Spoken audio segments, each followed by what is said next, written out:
Welcome to the Unshakeable Talks with me, Katy Schweiger. This is not just another podcast. This is your girls' chat for business women. I'm going to speak to women in business, and we're not just going to have a normal conversation. We're speaking about what it really takes to build a business, to scale a business, why we are doing business, and what are the real challenges. What are the things no one actually talks out loud? What are the things which are holding us back? And what are the things which are really driving us to do what we're doing? So I believe running a business as a woman isn't harder, but it is different. So it's time we actually start talking about it. Let's get into it. On today's episode of the Unshakeable Talks, I'm speaking to Leyanne, and Leyanne is a shadow coach. And this conversation, the reason I'm smiling is because it is really funny. This is a conversation you need to listen to, and it's going down a road I didn't expect, and you will definitely not expect. It involves mud, it involves trees, and it involves all sorts of other things and the dark parts of yourself. Welcome to the Unshakeable Talks, Leyanne. I love having you here today. I'm loving being here. I feel like I could live here. You can. Come and live with me. Yeah, like me and Robin are like sisters. Yeah, you can. Yeah. So you are a shadow work coach. And before we start speaking about shadow work, I would like you to explain to the listeners and to people who are watching, in your own words, what shadow work is. Because I spoke to a few shadow people who do shadow work, and everyone has a different kind of explanation or how they see it. So I would really like to know how you would describe shadow work to me. So the way I would say shadow work is because of what I had to do for myself, and it was take accountability for my toxic traits that I brought to my own life. So I would always be in a victim mindset, so I needed to understand why I would bring in certain toxic situations, and I had to admit what those were. So I think it's taking accountability for the darker parts of your personality. Yeah. But when I say darker, I don't necessarily mean that that's bad, because there's a reason why you've used them kinds of personality traits as a survival mechanism to get through certain situations. So yeah, just take full accountability for your own bullshit, really. But you didn't just start it with shadow work, didn't you? I mean, without going into too much detail, you obviously found yourself in a season of your life where things weren't the greatest, and where you kind of had to look at your life yourself and how you do things, and kind of be brutally honest with yourself and adjust things. But your first step was in shadow work, wasn't it? What was your first step? It actually was my first step. Was it? Yeah, it was my first step. So what happened was, throughout my life, it's been a bit of a crazy show. So I had my son when I was 17-year-old. So I never had the teenage years where you'd go out clubbing or go on holidays and stuff like that. My son's dad took us through court. There was so many different things that I've been through in my life that I would always blame other people. I was such a nice person. I was such a kind person. Why was this always happening to me? And I mean, that went on all the way till I got this job, and I had been diagnosed with borderline personality disorder, and advised them of the disability that I had, and they didn't listen. So I asked for help, and they just weren't interested. Anyway, I ended up going on the sick, and it was that point I was like, why are they doing this to me? Why are they treating me this way? And it was at the darkest part of my life, when I thought there was no other way out. I thought, I'm gonna have to really sit with myself here and understand, why does this keep happening to me? And then that's when I found shadow work and started answering certain questions about situations. And a lot of it came from childhood, abandonment issues, neglect. I was shocked, because you forget about all of that. And that actually is what makes you who you are. It's your personality, it's your DNA cells, it's all learned behaviour. So I found out that I was a manipulator.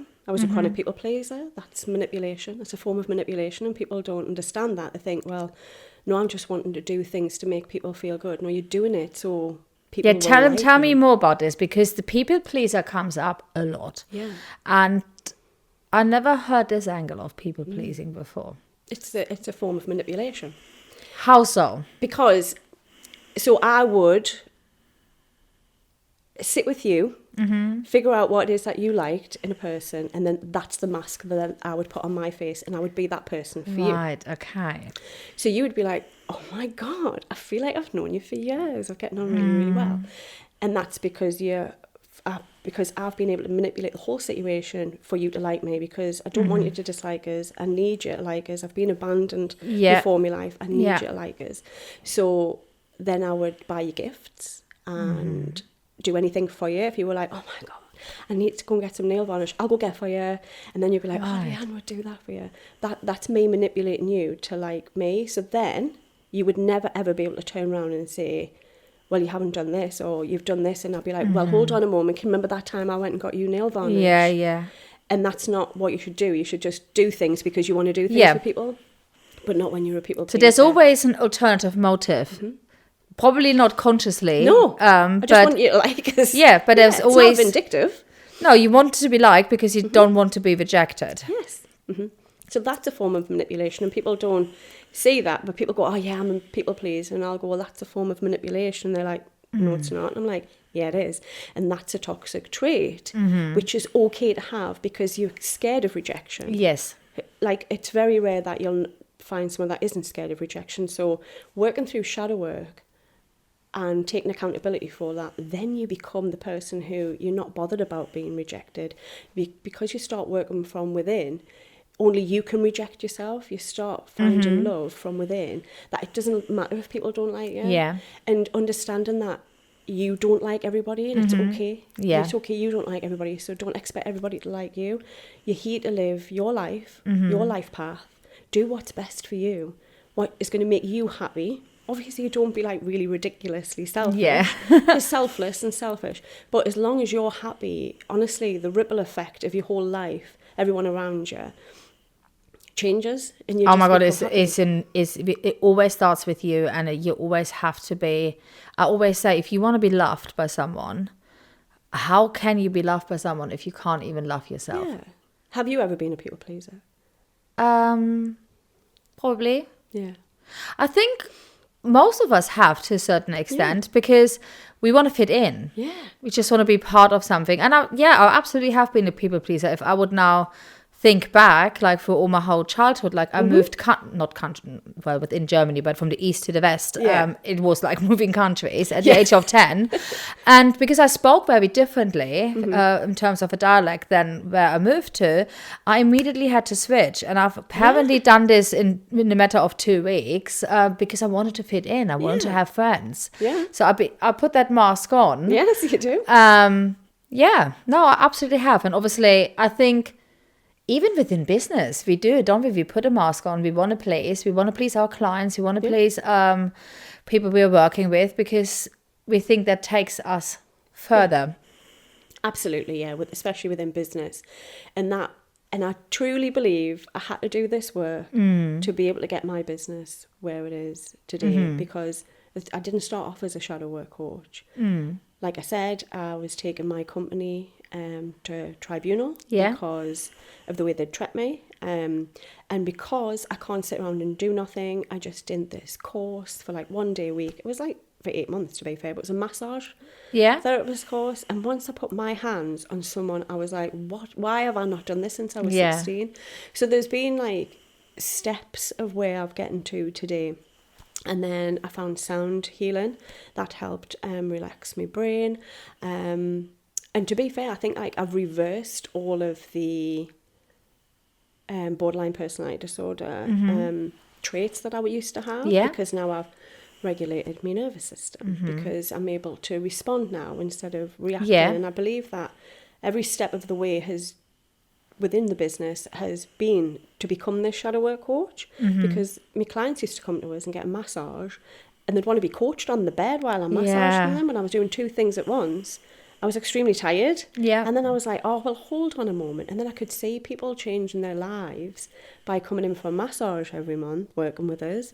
And I was like, right, I think this is why. It's funny though, isn't it? We do this. You obviously came to shadow work, from what I hear, to kind of face your own shadows and trying to kind of improve your life and figure out what's going on within your life. Yeah. That's how it kind of all started. Not with the intention, okay, I'm going to train as a shadow worker and now I'm going to do a business. No. You found your calling within the massage. Again, when you are on the massage table, you're quite vulnerable. Like every beautician, every masseuse, everyone knows that everyone on the table will generally spill their life. Yeah. Every hairdresser knows that as well. So you found yourself coaching them while you were massaging them, relaxing them. You came to the sound bath because obviously that relaxed your mind. So everything you've done benefited you, made you a better person, and helped you to kind of deal or navigate difficult parts of yourself. And you ended up at the space now where you can actually take all your skills and your experience and help other women. Yes. And I think that's the special part about it. The extremely special part. And that is something we've spoke about before. You don't meet many women like us that want other women to be successful and be empowered. I was very shocked by how bitchy, I'm going to say, the holistic therapy world is. Is it? Unbelievable. See, I would have thought they're all like, no. Everyone is like Zen and everyone is like promoting this like well-being and inner peace and healing and all of that. No. See, that's a bit surprising. Yeah. I was really surprised, especially because I was a previous chronic people pleaser. So there was so many people I had seen how I'm very driven. And whatever I choose to do, I'm very driven.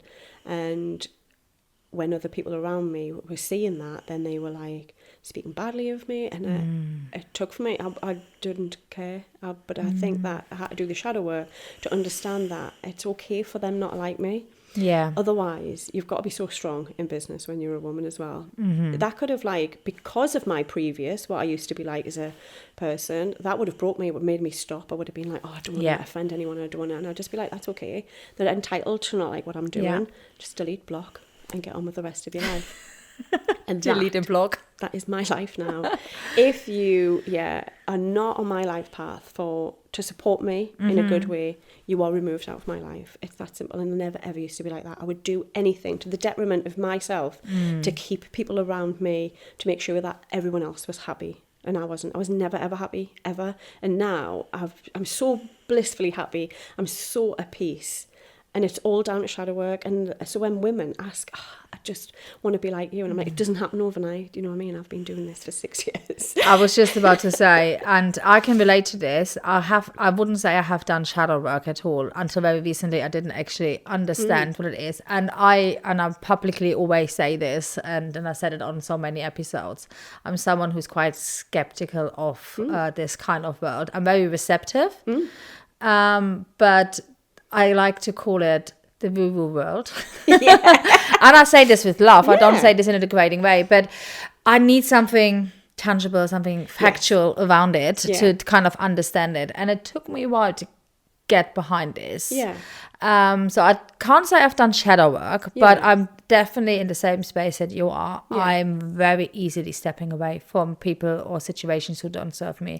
And there is no resentment, there is no hard feeling. None at all. I feel very easy about it, not in a like arrogant way or something like this, but it's just, it is what it is. It genuinely, I love that saying, it is what it is. Like, it just is what it is. It's okay. You're here to live your life and I'm here to live mine. You go and do whatever it is. And there's no hard feelings. Like, in any way, shape or form. Even if you've tried to do us over in any way, shape or form, there's no hard feelings. I get it. I understand it. But I'm here for a purpose, and I'm going to do that purpose, whatever it takes, you know. So... so I've been coaching. I've only just been starting to coach women since September last year. I've done like a pioneer with a couple of women, and honestly the changes in them, because they were just taking accountability. Like, they would make excuses all the time, but I'm very brutally honest, and I would just say, like, that's an excuse. You're just boring us with your excuses. And we need this as well. We need someone to call us up on our own bullshit, don't we?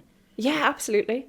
I love calling people out bullsh because I had to do it to myself. Yeah. It's so very easy to sit there and go, oh no, that didn't happen to me and I don't do that. Yeah, you do. Yeah, you do. I can give you a typical example of when you do that and they're like, right, okay. And honestly, I repel a lot of people who don't want to face that. Yeah. Especially women, spiritual women who are in their ego. Yeah. And I tell them they're in their ego and they'll just say that I'm nasty. And I'm like, okay, fair enough. It doesn't bother me. It's like, it is what it is. Yeah, it is what it is. But in our conversation, you also mentioned that the darkest parts of yourself, like shadows are always associated with like a darker part of yourself, isn't it? It's not necessarily a positive, necessarily in a positive light. But you actually said the darkest parts of your life, of ourselves, can actually be used as an advantage and in a positive way. Yeah. So give me a couple of examples and the listeners of how that can look like. So for the manipulation side of things, there's like ethical manipulation in really wanting to help people. So instead of being a chronic people pleaser and buying people and doing things, you can honestly want to do the best for them. So like, I really want you to be successful with whatever it is that you're doing. So I come down here. So when I tell people about the chronic people pleasing and the manipulation, they instantly go, has she manipulated me? They instantly think that. But it's not. Like, I genuinely want the goodness for you. But before I wouldn't have. I would have been going, oh, right, okay, this is really good. I'll be on your podcast. What can that do for me?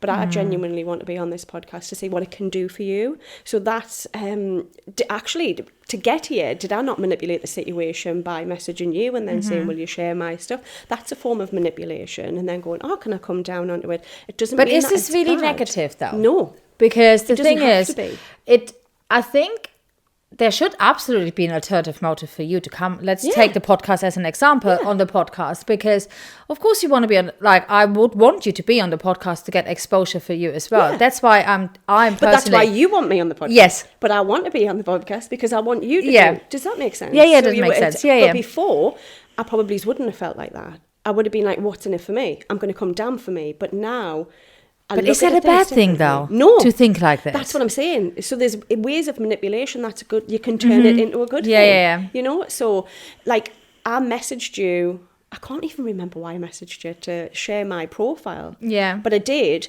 That's a form of manipulation, but in a good way, because it's for the greater good. Because I want your followers to see who I am, to see whether they need to do any shadow work, whether they need to take accountability. You didn't manipulate in any way, shape or form, but then you manipulate the situation by saying, actually, I've got this event going on. Do you want to come? Because you want me to come down to share my life experiences with the girls that's going to go down. That's the good form of manipulation. Whereas the bad form of manipulation would have been like, there would have been like a jealousy feeling in there. Yeah, I think this is where the whole phase on the movement of women supporting women goes wrong. Yeah.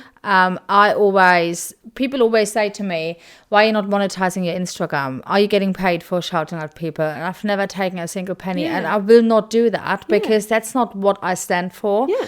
And I know I could easily do this, but I share anyone. Like, if you come into my inbox, unless it's something I really can't get behind what you're doing, that's different. It has to sit right with my morals and my ethics. But in general, I share things because I generally want women to be successful and actually succeed and support each other. Like, everything I do is about supporting women. My event is like supporting women, bringing women together who would never meet usually.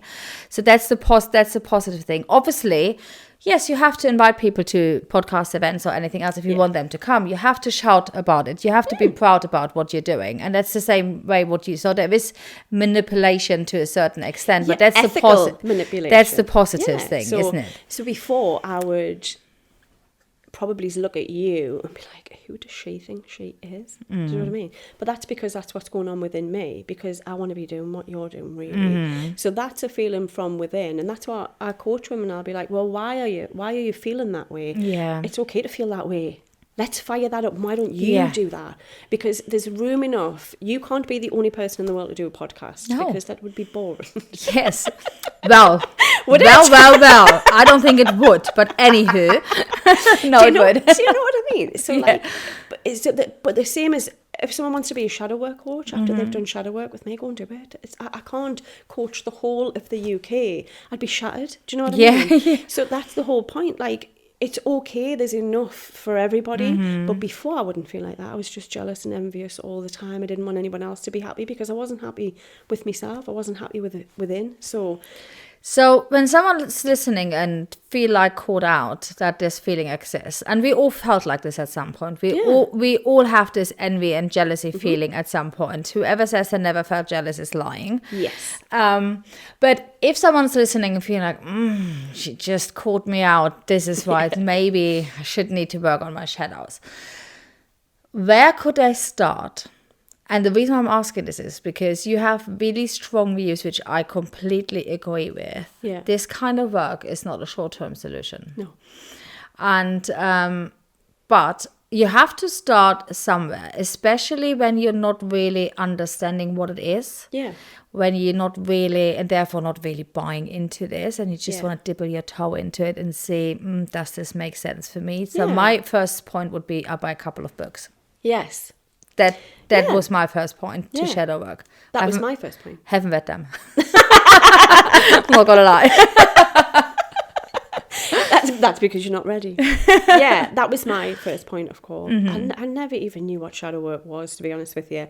But that was my first port of call, and I did it. I think it was over 90. It was crazy days, 98 days or something, and I had to do it every single day, and it was hard. And I didn't have. I always say this to my clients. I didn't have a Leyanne to cheer you on the way. Although I don't cheer you on. Well, you do. Hold a mirror up to your face. Yeah, and that's cheering on as well. Yeah. No, honestly, like, I am brutal, but I'm, like, honestly the most kind, caring person that there is. Especially with my clients, I really take good care of them. But, I started with a book, and like you've just said there, I had to stick with it and you haven't. So people do buy the book. So it's about being held accountable. But also, you don't know me. Well, you do now, but you didn't know me. Why would you trust me with something so heavy? Yeah.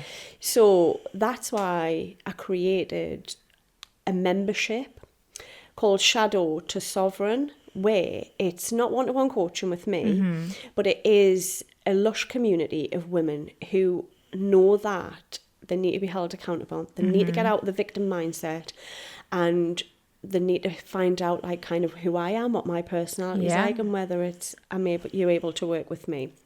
So that's a monthly membership. It's a different theme every single month, and it's only just launched on the 1st of May. I've got 22 members so far, and honestly, they are absolutely smashing it. So there's a shadow work prompt in there every day, but it's not as heavy, I'm going to say, as what it is when you work one-to-one with us. The questions every day. There's guided meditations in there from me. There's sound baths in there from me. There's practices and rituals like new moon, because I'm a full moon and new moon girl. And there's like human design in there. There's EFT. There's tapping in there to help regulate your nervous system, because first and foremost, you need to be able to ground yourself every day. You need to be able to ground yourself. That's how I'm able to do the work that I do, is because I'm really, really passionate about getting your feet on the ground. And I don't mean like Instagram style.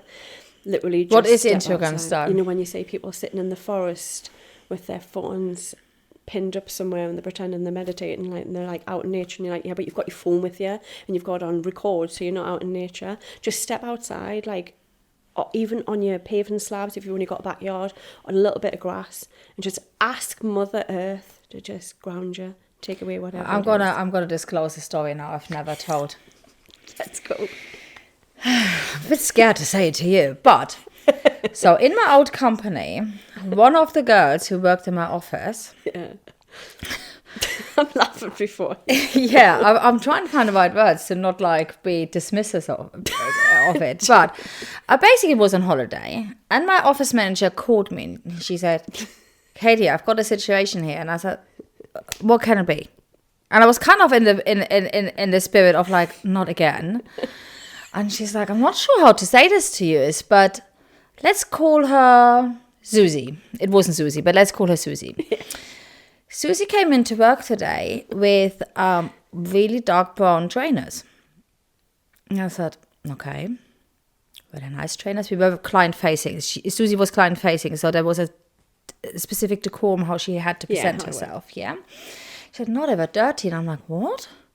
She said, yeah. And I'm like, what then? And she's like, well, she pursued to take her trainers off and empty the content of her trainers into the bin, which was turf. And I said, fuck off. I said, what do you mean? Yeah, she's keep telling me she's earthing herself. I'm not going to lie. I said, you must be having me on here. And I said, what do you mean? She's coming into work, into an office setting with mud in her trainers and emptying it in my office bin to tell me she's earthing herself to be ready for the day. Well, she got her job, though. She was, wasn't she? Now you're thinking about it. No, she actually wasn't in hindsight. She was really new at the time. But I remember at the time, that's like many years ago, obviously. But I remember sitting on the sun lounger, Googling earthing yourself, because I said to my husband, surely that can't be true. Mm-hmm. And he's like, fuck off, Katy. It's like, what kind of weirdos are you hiring? And I said, she looked really good on paper and she made a really good impression. And I Googled it and it's actually a thing. It was the first time I came across this. I must say, I still can't get behind putting mud in your shoes. No, don't put mud in your shoes. Absolutely don't put mud in your shoes. But I guess the point I'm trying to make is there is a part of Katy many years ago has been really ignorant towards all of those things because I didn't know about those things. Like I said, I do not recommend to put mud in your shoes when you go into your workplace and empty it in a bin. However, I can see how this is helpful for people and how this, like if you're really into this, I think you have to, your mind, you have to be really married to that. You will not catch me hug a tree. Why? No. Leyanne, no. But why? Why no? I think I will feel stupid. But why? I love nature. But why would you feel stupid? Well, I don't know. Yeah, but exactly. You so catch you find your shadow behind that. Why you think you'd feel well, stupid? maybe we have to talk about this off screen, or we can talk about this now. But I love nature, and I get the whole principle of you need to be out more in nature. And all. I have a dog. I love being outside in nature. I love the birds singing and everything. You will not catch me hug a tree and say kumbaya to myself. Judged. No. So you're judging yourself. Yeah, you said, I feel silly. No. You're judging yourself.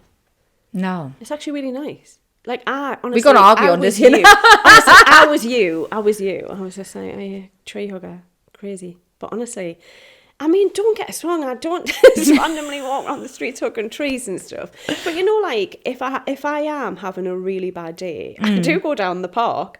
I take my socks and shoes off, walk on the grass, and I will go and sit next to a tree. I will go and sit next to a tree. Honestly, it's life-changing. I'm not just saying it. It's life-changing. It's one of the things that I had to learn to do. And I'm not saying do that every day, but I do believe that you need to ground yourself every single day. And especially is there a different way to ground myself other than walking in the mud? You don't have to. You can walk on your pavement. You know what you can do? Open your front door and just stand on the step. I do that because I feel the coldness coming through your feet. I love being barefoot. Yeah. So I never have shoes on in the house other than obviously now. But generally speaking, I'm always barefoot. And I don't mind walking barefoot around like So you're grounding yourself without grounding. You're just grounding yourself without intention. That's what you're doing. Oh, I've just been humbled here, I guess. You just don't have to put mud in your shoes. Okay, fair enough. I've been humbled, everyone. I mean, fair enough. Okay, yeah, take it. Yeah, I guess so. Yeah. Yeah. You just don't know. And then when you're on holiday and you walk around barefoot around the pool, you're grounding yourself. I'm still not hugging a tree. Anyways, let's move on. We'll see. Okay, we will down in June. We will see. We will hug a tree. But let's come back to your membership, because your membership is really interesting for me as a business coach and businesswoman, because this is your entry level to your world, because really the shadow work you're doing on a one-to-one basis is an intensive program. Yes. It's high ticket, obviously, because it's a one-to-one program and it should be high ticket, but it requires commitment. Yes. And you can only put commitment in a program like this if you're actually ready to do the work. Yes. You have to be ready, don't you? Mm-hmm. And if you're doubtful, and if you're someone like me who is a bit skeptical about certain things, that membership is great, because that gives me a taste of your work, also the nervous system regulation, because all the sound bath, all the meditation, all the tapping, all of this is vastly useful. Yeah. For us women in business, like for anyone, but specifically for us women in business. So obviously you started with one, and I believe you started with one-to-one, and this membership was a new addition, wasn't it? Yeah. Was this your intent? Was this the reason why you started the membership, to have it like almost like an entry model to your world? Yes, because I was finding that, I mean, don't get us wrong, over the years I've built up a beautiful community, and them are the ladies that have come to work one-to-one with us, and now I believe that you have to trust. It's really hard work. Like, I really push you out of your comfort zone. It's not like a mindset coach where there's a framework in it. Yeah. Like, I literally do personalise to you, and I call you out on your bullshit daily. No excuses allowed at all. But for you to trust me in that and to understand how I work, I'm very humorous, I'm very sarcastic, I'm very dry. You have to understand that all comes over with love. And so the membership was created so you could understand where I was coming from, what I was about. So then it's like, oh, okay, then now I can trust how this is going to work. So it's you're not coached at all. It's a lovely community. The shadow work prompts are there. People reply with their answers and stuff like that. And I might go in later on and give a couple of replies.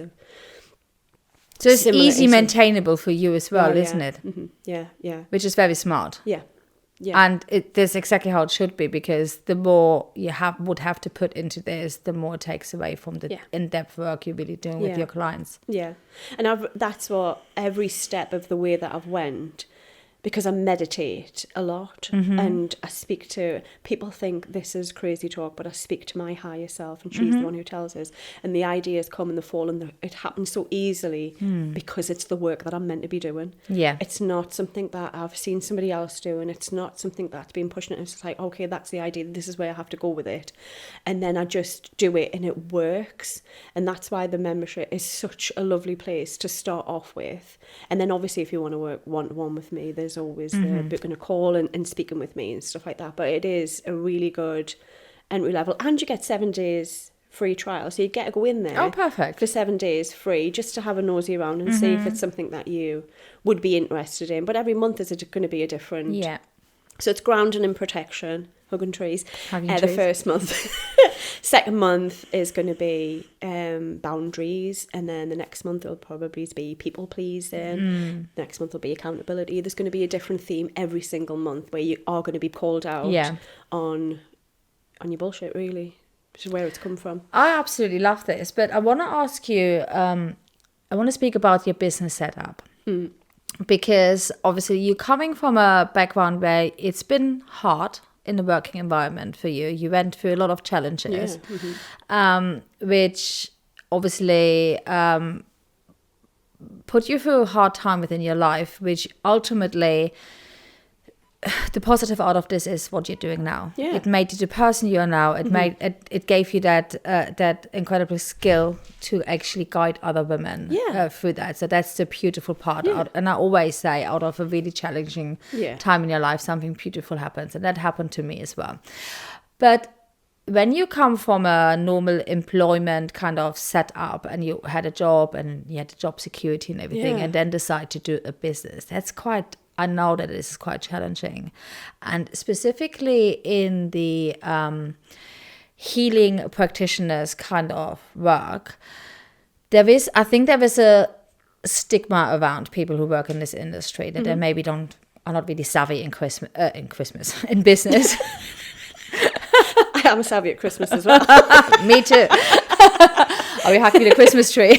Now we're going off track here now. But in business, there's a certain assumption some people may have with people from this industry. Tell me how this was for you, like setting up this business, in terms of, was it easy for you? Did you know what steps to take? How did you navigate this if it wasn't easy? So I just, I set up my massage room in my spare bedroom, and that's where I got my first clients coming through the door, who are still with me today 3 years down the line, bless them. But then, because of my mental illness, I didn't feel comfortable people come to my house. So I joined a networking scheme. Yeah. And I found people in there where they had to refer you and stuff. So my business kind of just went whoosh because of that. So then I was able to rent a room before you knew it, like the clients were coming through. But, and I do tell people this all the time, I never switch off. To make your business successful, it's not all sitting hugging trees. Thank you. It's really not. You've got to grind and work like unbelievable hours for your business to succeed. You can't just hope for the best that people are going to go, I'll go to Leyanne and get a massage. You can't hope for that. No. You have got to be seen all of the time. When you say be consistent, I had to put my personality out there because I'm quite humorous. I would find funny massage videos and do them so people would be like, oh, I need to go and see her. She's funny. So then I would make people laugh. Then I'd make people feel good. Then I would be coaching them. So then they would tell people. So it was grind constantly all the time. I can remember times when, you know, people would message us and say, can I have a massage at 8 o'clock? And I'd be like, yeah, I'm totally open. And I wasn't opening. I would go down to the studio and I'd open up for that 1 hour to go and do a massage and then wash everything down and close it all down. But that didn't matter. Like, I had to work so hard. And I think a lot of people feel, especially with me, feel like it's come easy. And I don't understand why. A lot of people from my background think that maybe I won financially through the tribunal that I went and I didn't. I just knew that this is what I was meant to be doing. Like, I can't explain it unless you feel it yourself. Yes. If you know it's something that you're meant to be doing, you do work all the hours God sends, but it comes to you easily because it's what you're meant to be doing. So I would go around all the churches around the northeast and hold sound baths. That's what paid for me rent, for me massage treatments, you know. But I charge me worth. I absolutely charge me worth. I know what you're going to feel like when you sit off my massage bed. Like, it's an experience. It's not just a massage.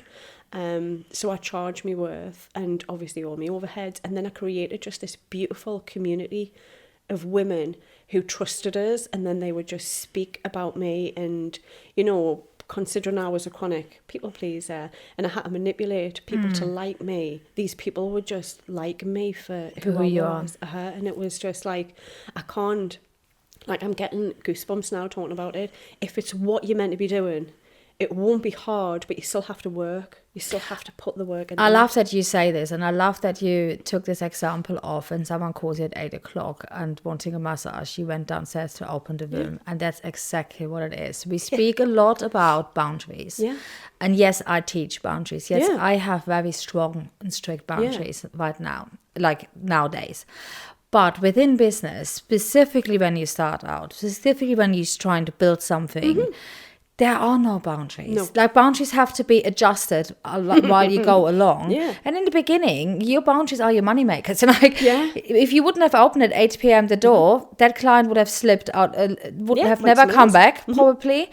But you opening this door would have allowed that client to get to know you and stay within your world for longer. That is what happened. That's exactly what happens. And I think sometimes I feel this new era of coaching and business coaching in particular, because everyone seems to think they're a great business coach these days, is really feeding into a false narrative. Yes. Having your own business is great. It gives you a lot of freedom. It's self-impression and all of this. But you have to craft. It is very, very hard. When you work for yourself, you don't have anyone to pick up the bill. You're not getting sick pay, holiday pay, all of that. You're not closing the door at 5 p.m. No. Like, sometimes at 8 p.m. after one client. I'm sometimes in bed at 11 p.m. answering my messages because this is, I try not to do that, but sometimes you can't help sometimes it. This is the first time in the day I had time to do that, and that's okay. It's not in always, but at that point in the season of my business, that's okay. Yeah, I get that. And I think it's really important that we're honest about this, because it's not all roses and rainbows, isn't it? Not. No, absolutely not. It's not easy, but you know at the end of it, wherever that may be, it will be. Yes. But you do get to decide your life and your diary and when you're able to take time off with kids, whatever and stuff. Because, like, you know, as well as all of this, you know, I'm my mum's full-time carer as well. And people don't say that. I don't speak about it. It's not, I don't really open up a lot about my private life, to be honest. But that's a shadow of mine because I don't want anyone to know that I'm vulnerable or anything, that I've got any weaknesses and stuff like that. And sometimes I don't think anyone's got enough time in the day to listen to it anyway. But yeah, it is really, really hard work. And you are entitled to have boundaries when you're so far into your business, but not when you first start now. No, they're just different. You have boundaries, but they're different. And I think that's important to acknowledge. Yeah. Believe it or not, we're coming to the end of the episode. What? No. I know. It's because we were talking about hugging trees. That's why. But I want to do some fire questions with you, if that's okay. Okay, yeah. You ready? Let's go. I haven't got one for hugging trees. I wasn't prepared for that one. So let's go with the ones I've written down. Okay. So you've been a chronic people pleaser your whole life, and you've said it, the reason you attracted so many narcissists into your life, that was the reason because you've been so people pleasing. So where does the responsibility sit, in your view, with the people who are exploiting that, or with the women who keep making herself available for it? So for me, I would attract narcissists because I wanted to fix them. I wanted to be the one that could make them get better, and they'd be like so grateful to me. Yes. When actually this person that was in front of me was a mirror of me, and I needed to fix myself.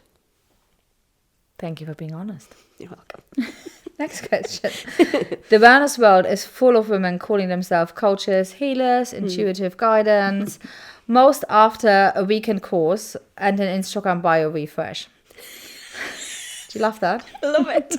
You've spent 6 years doing this work on yourself before charging anyone for it.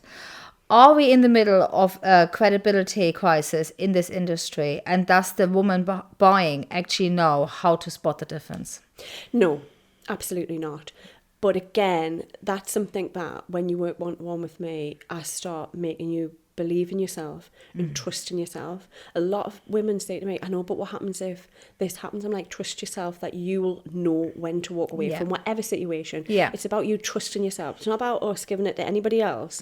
Trust yourself. So people can all say whatever they want, and their coaches, like you just said, they've done like a little weekend course. If you feel pulled to them, go and work with them, because nothing's a failure. It's a lesson learned, and you'll never do it again, and that's okay. And I don't believe in anyone failing at anything. It's a lesson learned, and we've all got to learn them along the way. Yes, I believe failure is like research. Yeah. You just figure out what didn't work. Yeah. That's exactly what it is. And it's totally okay. I like to end this episode with a question I asked everyone. Okay. And that would be, if you could go back and give younger Leyanne at the beginning of her business journey one brutally honest piece of advice, what would that be? So younger Leyanne, like just 3 years ago, or like younger Leyanne, like when she was very young, that she was going to have her own business? Both. Okay. That would be two piece of advice. Yeah. A bit of advice for my younger self, I would probably say it's going to be okay. It's going to be okay. Don't worry about it. Go through the motions. It's going to be okay. Yeah. But myself 3 years ago, I would have said, are you sure that it's what you want to do? But I truly believe every step that I've been through to regulate my nervous system is so I can be a successful businesswoman. It's because I hug trees and ground myself. I would definitely tell her that that's what she was going to be doing to be successful. And she probably would have just said, I'm absolutely not hugging trees. I'm with Katy on this one. But yeah, that is probably what I would have told her, was that, yeah, you need to regulate your nervous system. A lot of people don't understand that. They think they just got to grind, but they need to be able to know when to pull back. Because you are going to have to grind to be successful. Yeah. But you need to know when you pull it back and, yeah, stay calm. Thank you for coming on the Unshakeable Talks, Leyanne. Thank you for listening to the Unshakeable Talks. Please make sure to give us a follow and come back next week for another great conversation with another amazing woman. But I also want you to come to my event I'm hosting very soon. If you like listening to my episodes, if you like meeting the women I'm bringing onto the Unshakeable Talks, you will absolutely love my event because you're actually going to be in the room with the women from the podcast or women who do similar things. Tickets are only £10 and everything goes to charity. A charity I chosen because it aligns fully with the values of the Unshakeable Talks and with myself. The link is in the show notes. Get your ticket now.